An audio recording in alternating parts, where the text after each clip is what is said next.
매너는 배려다라는 제목으로 말씀을 나누겠습니다. 지난 시간에 이스라엘의 남종에 대한 말씀을 나눴고 오늘은 여종에 대한 말씀입니다. 여종과 남종에게는 차이가 있겠죠. 먼저 이 남종의 경우에는 누군가의 집에 이제 종으로 가서 일을 할 때 7년째가 되면 자유인이 될 수 있다고 했습니다. 우리 2절 말씀을 한번 같이 읽겠습니다. 시작. 내가 히브리 종을 사면 그는 6해 동안 섬길 것이요 7째 해에는 몸값을 물지 않고 나가 자유인이 될 것이며, 남자는 6년 동안 일하고 7년째가 되면 안식년을 맞아서 자유인이 될 수가 있습니다. 반면에 여종은 좀 다르다는 거예요. 오늘 본문이 시작되는 7절을 보겠습니다. 시작. 사람이 자기의 딸을 여종으로 팔았으면 그는 남종같이 나오지 못할지며. 남종은 7년째 해가 되면 자유인이 될 수가 있는데 여종은 남종같이 나오지 못한다는 겁니다. 어떠세요? 우리 자매님들 기분이, 남종은 6년 일하고 7년째 자유인이 될 수 있는데 여종은 남종같이 못 나온대요. 조정희 집사님 기분 어떠세요? 다들 그렇게 사시는가 봐. 괜찮다고. 오늘 본문을 오해하면 그래서 우리 하나님이 굉장히 불합리한 분으로 생각이 되어질 수 있습니다. 남종은 풀어주고 여종은 안 풀어주시네. 하나님이 조금 그러시네. 자, 우리 신명기 말씀을 보셔야 됩니다. 신명기 15장 12절 말씀을 또 보겠습니다. 시작. 내 동족 히브리 남자나 히브리 여자가 내게 팔렸다 하자. 만일 6해 동안 너를 섬겼거든 7째 해에 너는 그를 놓아 자유롭게 할 것이요. 출애굽기 말씀하고 조금 다르죠. 출애굽기에서는 여종은 남종같이 못 나온다 했는데 신명기 15장에서는 남종이든 여종이든 똑같이 6년 일하고 7년째 해에는 다 같이 자유인이 될 수 있다고 되어 있습니다. 그럼 뭘까요? 오늘 본문에 여종은 남종같이 나올 수가 없다고 했는데 신명기에서는 다 나갈 수 있다고 하고, 바로 오늘 본문의 경우는 조금 특별한 경우를 이야기하는 겁니다. 여종이 팔릴 때 일을 하기 위한 몸종으로 팔리는 경우라면 6년 일하고 7년째에는 자유인이 될 수가 있는데요. 여종으로 팔릴 때 목적이 몸종, 일하기 위한 몸종이 아니라 아내나 혹은 첩이나 이런 목적으로 팔릴 경우에는 남종같이 못 나온다는 거예요. 왜냐하면 결혼을 해야 되기 때문에. 그렇게 생각할 수 있는 이유가 뭐냐면 오늘 보면 8절 말씀을 보겠습니다. 시작. 만일 상전이 그를 기뻐하지 아니하여 상관하지 아니하면 그를 속량하게 할 것이나 상전이 그 여자를 속인 것이 되었으니 외국인에게는 팔지 못할 것이요. 여기 상전이 그를 기뻐하지 않아서 상관하지 않는다. 이 상관하지 않는다. 이게 무슨 말이냐면 부부관계를 의미하는 겁니다. 결혼을 했는데 상관을 하지 않는 거예요. 마음에 안 들다고. 아내가 될 사람으로 여종을 데리고 왔는데 마음에 안 드는 겁니다. 그래서 상관을 하지 않는다라는 것이에요. 그러면 이 여종이 마음에 안 드니까 어떻게 해야 될까요? 이 주인이. 아내로 데려왔는데 결혼하겠다고 데리고 왔는데 마음에 안 들어요. 무슨 일 때문인지는 모르겠어요. 그러면 이 여종을 어떻게 하면 좋겠나? 이제 몇 가지 경우의 수가 있습니다. 다시 여종을 다른 사람에게 몸값을 받고 파는 겁니다. 근데 다만 이때 주의해야 할 것은 동족에게만 팔 수 있지 외국인에게는 팔 수 없다. 외국인에게는, 이방인에게는 팔 수 없다. 왜 그럴까요? 외국인에게는 유대인과 달리 6년 일하고 7년째의 자유인이 될 수 있는 보장이 안 되어 있기 때문에 그렇습니다.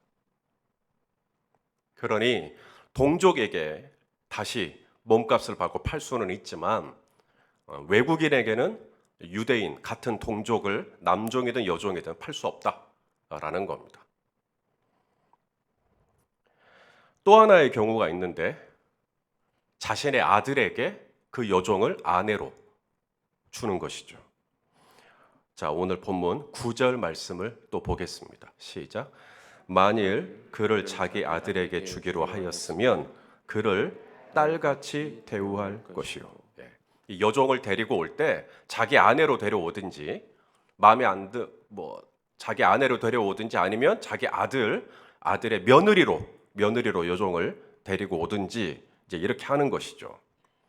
근데 만일에 자기 아들의 아내로 며느리로 이 여종을 데리고 온 경우에는 이제 이 여종을 종으로 여기지 말고 뭐로 여기라? 친딸처럼 여겨야 된다라고 말씀합니다. 제 어머님이 하루는 저희 형수님하고 제 아내를 데리고 저쪽 미용실에 갔어요. 그리고 머리를 이렇게 한 명씩 다 해줬어요. 그러니까 제 여동생이 엄마는 왜 언니들한테만 머리를 해주고 언니하고 나는 왜 빼먹냐? 이제 이런 거예요. 그러니까 제 어머님이 뭐라고 했게요? 니네들은 나 늙어서 몸 아프면 바쁘다고 안 올 거지만 이 두 명의 며느리는 열일을 제쳐두고 나한테 올 거 아니냐. 그러니 내가 너희들한테 잘해야 쓰겠냐? 며느리들한테 잘해야 되겠냐? 그렇게 하니까 제 여동생이 할 말이 이제 없는 것이죠. 예. 지혜롭지 않습니까?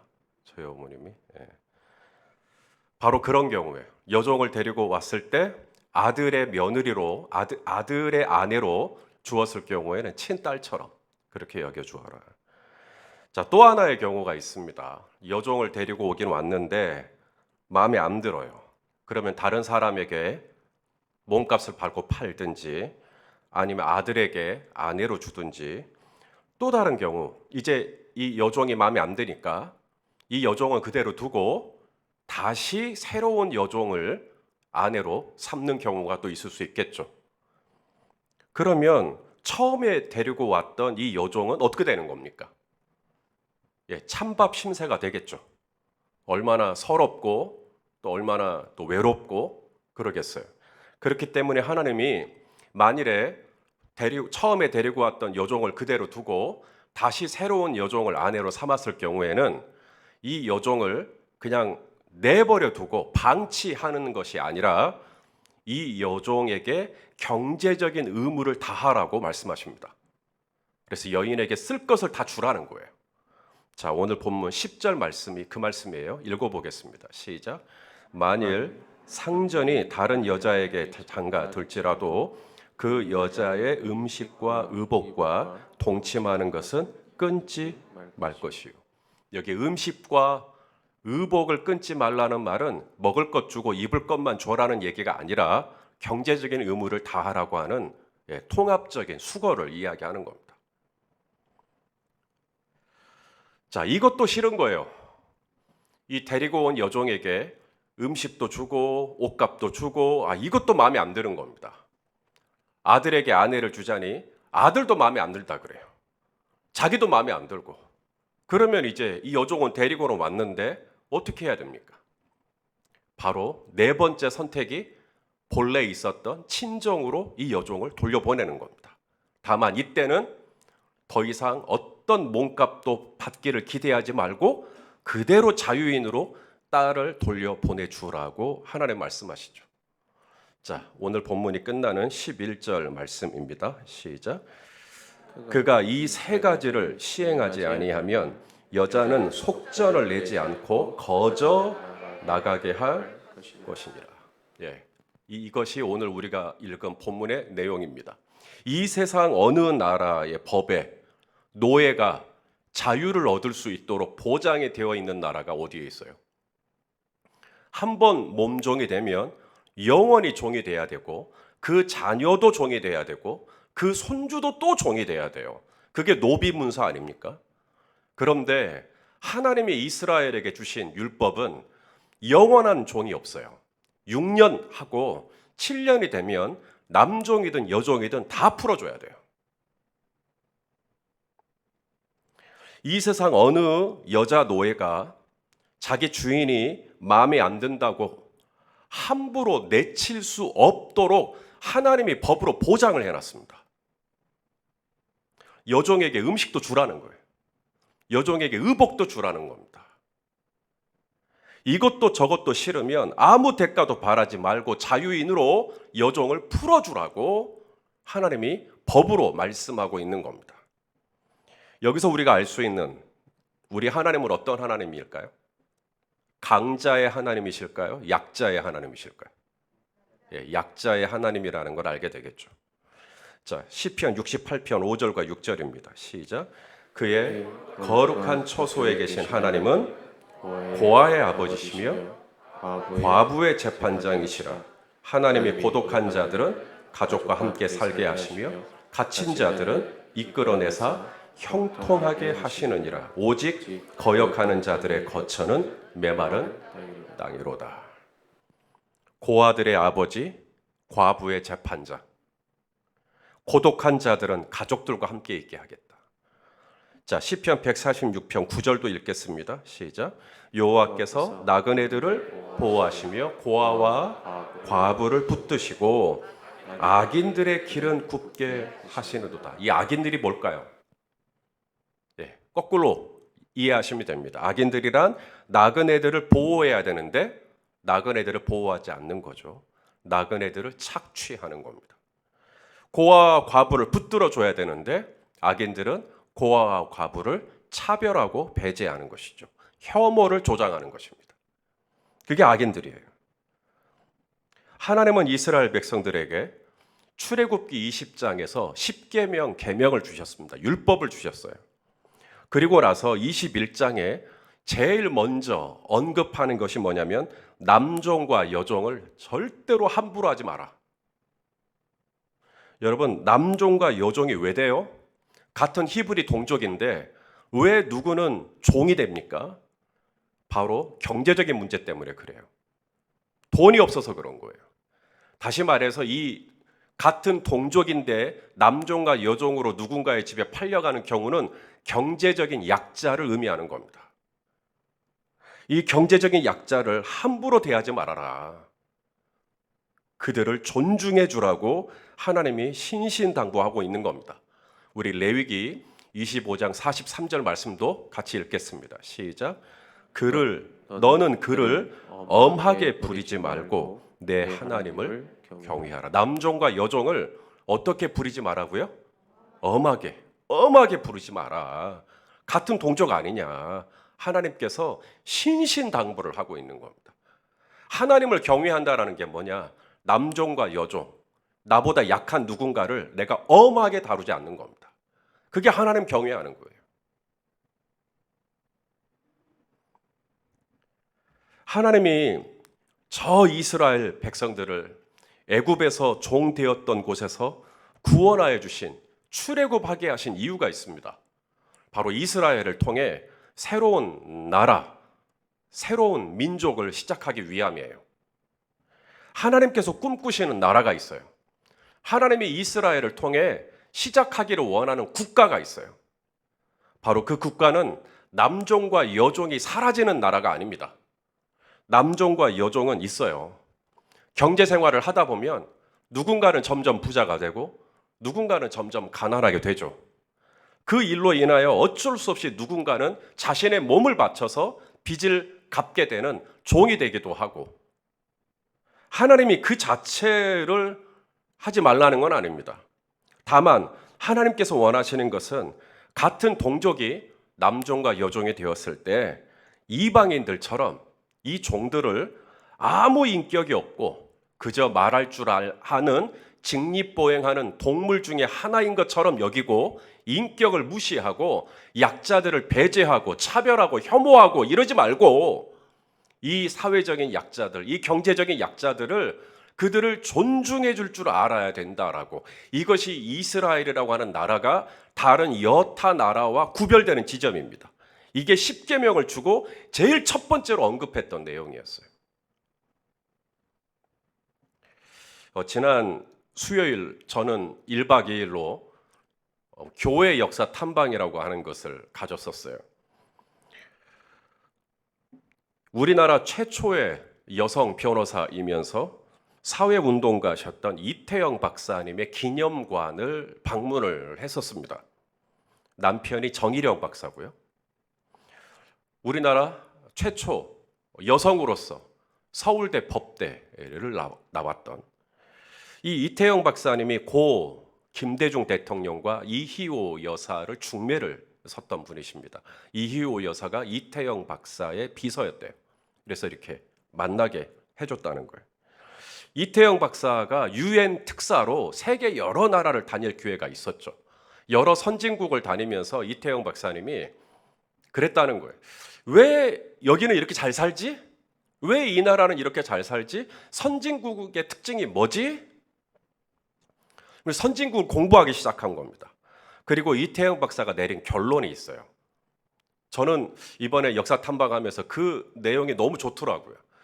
이태영 박사님이 내린 선진국의 특징이 여러분 뭐라고 생각하십니까? 선진국이 되려면 인구가 어느 정도 돼야 되고, 뭐 GNP 돈이 어느 정도는 좀 돼야 되고, 아니면은 교육이 어느 정도 돼야 되고, 환경이 어떻게 돼야 되고. 근데 이태영 박사가 얘기하는 선진국은 전혀 다른 얘기였어요. 그 공동체 안에, 그 나라 안에 사회적인 약자들을 어떻게 배려하는가가 선진국과 후진국이 질적으로 차이가 난다는 거예요. 나보다 약한 사람, 나보다 힘이 없는 사람, 나보다 지위가 낮은 사람, 나보다 못 배운 사람, 나보다 할 줄 아는 게 부족한 사람, 나보다 더 연세가 드신 분들, 내가 이분들을 어떻게 대하느냐가 선진국을 결정한다는 거예요. 돈이 아니라는 겁니다. 이런 관점에서 볼 때 지금으로부터 무려 3,000년도 훨씬 더 된 그때 이스라엘 백성들에게 아직 광야 생활 중인, 아직 나라가 만들어지지도 않았던 그때에 하나님의 율법을 주면서 제일 첫 번째로 언급한 거, 사회적인 약자들, 경제적인 약자들을 함부로 하지 말고, 그들이 돈이 없어서 너희 집에 종으로 팔려왔거든 6년 동안만 부리고 7년째는 풀어줘라 라고 하는 기상천외한 법을 주셨던 겁니다. 하나님은 이 땅의 교회가 바로 이런 교회가 되기를 원하시지 않았을까요? 우리 잠언 17장 5절 말씀을 보겠습니다. 시작. 가난한 자를 조롱하는 자는 그를 지으신 주를 멸시하는 자예요. 약자를 조롱하는 것은 하나님을 조롱하는 것과 똑같다는 거예요. 또 잠언 14장 31절 시작. 가난한 사람을 학대하는 자는 그를 지으신 이를 멸시하는 자예요. 궁핍한 사람을 불쌍히 여기는 자, 선진국이죠. 주를 공경하는 자니라. 우리 마태복음 25장 40절 예수님 말씀입니다. 시작. 임금이 대답하여 이르되 내가 진실로 너희에게 이르노니 너희가 여기 내 형제 중에 지극히 작은 자, 지극히 작은 자가 뭐겠어요? 강자겠어요? 약자겠어요? 약자죠. 지극히 작은 자 하나에게 한 것이 곧 내게 한 거다. 작다고 괄시하고 약하다고 깔보고 형편없다고 내치고, 그건 하나님을 내친 거랑 똑같다는 거예요. 지극히 작은 자에게 흉보고, 지극히 작은 자에게 욕하고, 지극히 작은 자에게 반말 찍찍하고, 하나님께 한 거랑 똑같다는 거예요. 지극히 작은 자라 하여 나보다 연소하다 하여, 나보다 약하다 하여 함부로 하고 눈을 흘기는 것은 나를 지으신 전능자에게 똑같이 한 거라는 거예요. 그 선진국가 아닙니다. 여기서 궁금하실 수 있으실 거예요. 왜 하나님은 유독 이스라엘에게만 이런 법을 주셨을까? 다른 이방인들처럼, 다른 나라들처럼 남종이나 여종을 함부로 하지 않고 왜 그들을 배려하라고 하셨을까? 여러분 이유를 알고 있어요.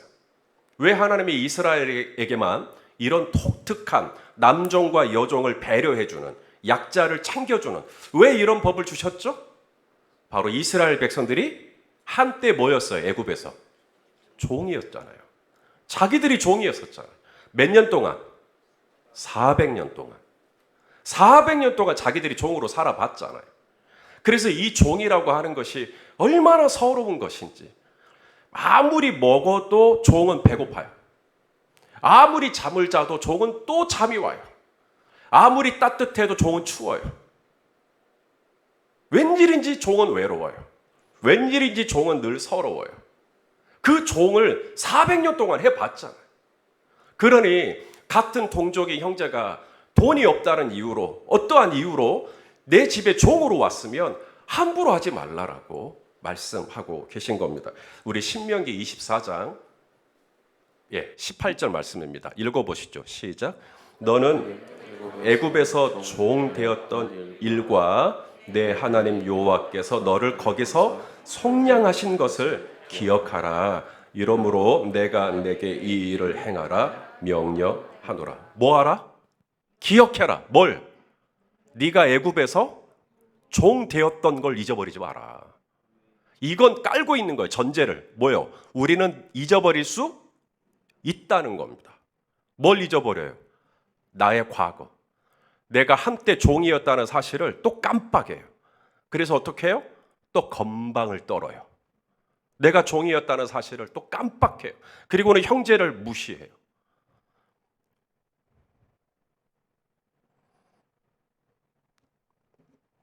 원각수, 은각석, 혹시 이런 말 들어보셨어요?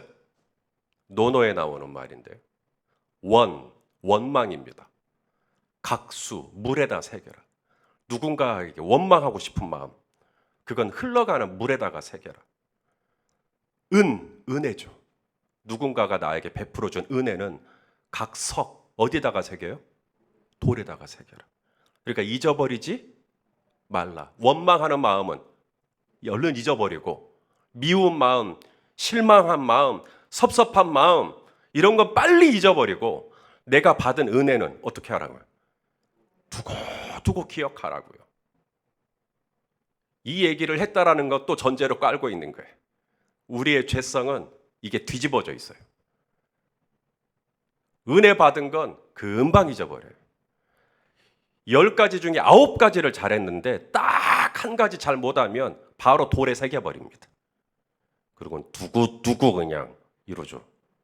이게 우리의 죄성이에요. 아주 나쁜 죄성이죠. 하나님은 이스라엘 백성들이 다른 이방 나라들과 구별되기를 원하셔서 이스라엘 백성들을 구원해 준 거예요. 애굽에서.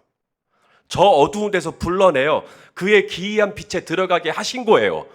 나를 택하신 족속으로, 왕같은 제사장으로, 그의 소유된 나라로, 거룩한 백성으로 삼으시기 위해서 나에게 그렇게 해주신 거라고요. 이 일을 위해 필요한 것, 내가 받았던 은혜를 절대 잊어버리지 않는 겁니다. 우리 예수님이 나를 위해서 해주신 일이 뭔데? 우리 예수님이 저 갈보리 십자가에서 지불해 주신 그 핏값이 뭔데? 나를 구원해 주시기 위해서 예수님이 어떻게까지 해주셨는데? 근데 우리는 이걸 또 잊어버리고, 내가 탕감받은 1만 달란트의 은혜는 각수, 물에다가 새겨버려요. 그리고는 동관 하나가 나에게 200데나리온 빚진 것은 각석, 그건 돌에다 새기고 기어이 감옥에다 집어넣어버리죠. 용서하지 않겠다는 이야기입니다. 하나님은 그 사람을 다시 불러내죠. 그리고 내가 너에게 1만 달란트를 탕감시켜줬는데 왜 너는 200데나리온에 그렇게 연연하냐? 그러면서 그를 다시 감옥에 집어넣으라고 말씀하시죠. 우리가 우리에게 잘못한 사람을 용서하여 준 것 같이 우리 죄를 용서하여 주옵소서. 여러분, 하나님 사랑, 이웃 사랑 10계명 주셨잖아요. 출애굽기 20장에서. 제가 이미 말씀드렸어요. 하나님 사랑, 이웃 사랑은 별개죠. 별개 아니라고 그랬습니다. 하나님 사랑, 이웃 사랑, 먼저 하나님 사랑이고 두 번째가 이웃 사랑이죠. 그것도 아니라고 했습니다. 하나님 사랑은 이웃 사랑은 똑같은 거예요. 본질이. 내가 이웃에게 어떻게 하느냐가 하나님께 하는 거하고 똑같은 거예요. 보이는 형제에게 어떻게 하느냐, 보이는 형제에게 어떻게 하느냐가 보이지 않는 하나님을 대하는 것과 똑같은 거예요. 하나님께는 하나님 감사합니다 해놓고 보이는 형제한테는 막 반말을 하고 막 화를 내고 욕을 하고 면박을 주고, 그건 하나님께 그렇게 한 거랑 똑같다니까요. 내가 받은 은혜를 잊어버리지 말라는 거예요. 이스라엘 백성들아, 너희가 종되었던 것을 기억해라. 신명기에서요, 기억하라는 말만 13번 합니다. 기억해라, 기억해라. 잊어버리지 마라. 왜요? 이제 신명기는 가나안 입성 바로 앞두고 했던 모세의 설교예요. 이제 40년 광야 생활 마쳤고 이제 가나안 땅에 들어가게 될 건데 혹여 잊어버릴까 봐 기억해라, 기억해라, 기억해라. 뭘요? 내가 애굽에서 종되었던 것을 기억해라.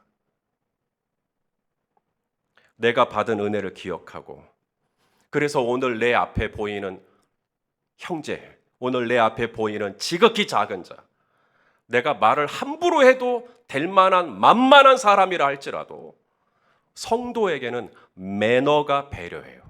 배려가 매너고, 그게 하나님의 법이에요. 그래서 지극히 작은 여종이라 할지라도, 지극히 작은 남종이라 할지라도 함부로 하지 아니하고 그들에게 자유를 보장해주고 그들에게 경제적인 책임을 다해주고 그들에게 인권을 세워주고, 하나님은 이스라엘 백성들이, 이 땅의 교회가, 이 땅에 하나님의 이름으로 일컬음 받는 성도들이 바로 이러한 구별된 라이프 스타일과 가치관을 가지고 살아가기를 원하신 것이 아니겠는가. 사랑하시는 성도 여러분, 늘 받았던 은혜를 잊어버리지 않고 오늘도 내 주변에 있는 이웃이 어떤 모습, 어떤 모양으로 있든지 간에 그들을 잘 존대해주는 그런 성도의 매너를 가진 우리 모두가 될 수 있기를 예수님의 이름으로 축원합니다. 너무 빨리 끝냈는데 설교 조금 더 할까요? 끝내는 것도 은혜라고 생각하고 마치겠습니다. 기도하겠습니다. 하나님 아버지, 감사합니다. 이스라엘 백성들에게 남종과 여종에 대해서 이렇게나 세심하게 하나님께서 법조문으로 만들어 놓으시는, 오 하나님, 이러한 자비의 하나님, 은혜의 하나님이셔서 감사합니다. 하나님, 우리 또한 세상에 나가 살 때에 눈에 보이는 형제 하나님 함부로 하지 아니하며 그들에게 끝까지 예의를 갖추는 성도의 배려와 또 매너를 가진 우리 모두가 될 수 있도록 인도하여 주시옵소서. 예수님의 이름으로 기도하옵나이다. 아멘.